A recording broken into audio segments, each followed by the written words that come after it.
Hi, good morning, everyone. Wish you all very happy new year. Welcome back to the series of all about English. இப்போ the absence makes the heart grow fonder அப்படின்னா பிரிந்து இருப்பது அந்த இணைவுக்கான அதிகமான ஒரு பாலத்தை கொண்டாந்து சேர்க்கும்.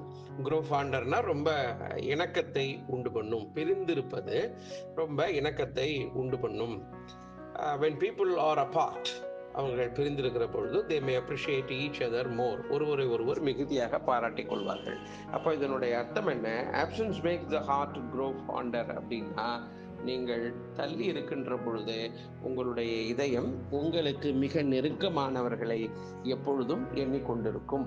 அதனால் உங்களுடைய அவர்களிடத்திலான உங்களுடைய உறவு இன்னும் மேம்படும், நெருக்கமாகும். அதுதான் ஹார்ட் க்ரோ ஃபாண்டர் என்பது.